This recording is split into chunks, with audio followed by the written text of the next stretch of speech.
Bienvenue sur la chaîne YouTube de la Pause Concours. Je suis Delphine Vallée, attachée principale d'administration, en disponibilité de la fonction publique depuis maintenant 6 ans, où je vous accompagne dans la préparation de vos concours ou examens professionnels. Alors, dans cette vidéo, on va aborder un sujet que je sais être compliqué pour nombreux d'entre vous. C'est celui de la motivation et plus précisément de l'expression de sa motivation. Qu'on passe un concours ou un examen professionnel, que ce soit dans le dossier écrit type RAEP ou FIR ou bien lors de la présentation orale, à un moment se pose la question de l'expression de votre motivation. Dans le dossier écrit, on va avoir une tournure qui dit vous préciserez quelles sont vos motivations pour poursuivre ou rejoindre dans la fonction publique d'État, dans plus particulièrement ce corps lorsqu'il est mentionné. Et là, souvent, certains d'entre vous bloquent.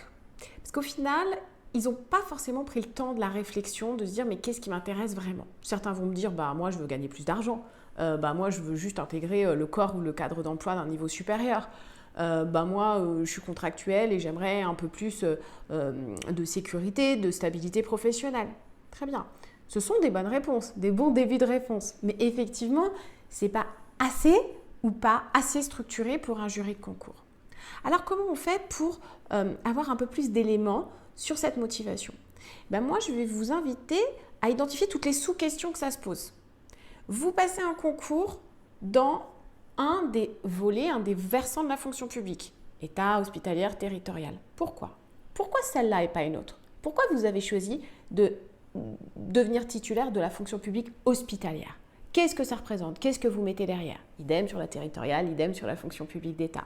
En général, on va trouver des réponses dans les missions qui sont portées, exercées par cette fonction publique, dans son organisation peut-être, en lien ou non avec les élus, peut-être aussi dans les ministères, les politiques publiques qui seront portées ou développées.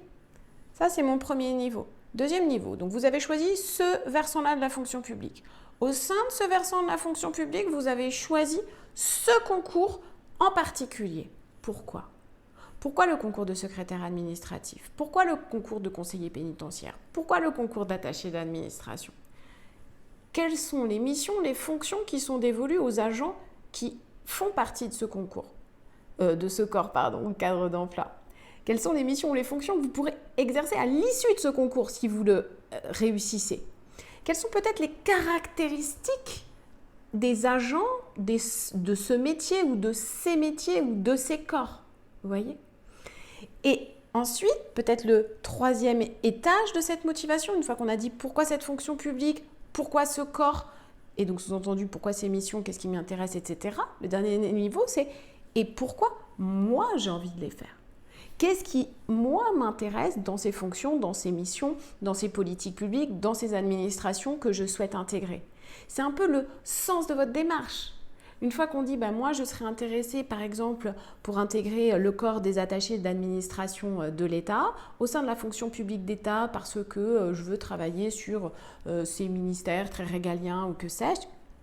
Le corps des attachés d'administration m'intéresse particulièrement parce que c'est un corps généraliste, donc je serais amenée à exercer différents types de métiers, différents types de fonctions, vous pouvez en citer 2-3, et ça m'intéresse, moi j'aime être polyvalent, j'aime découvrir des choses, etc.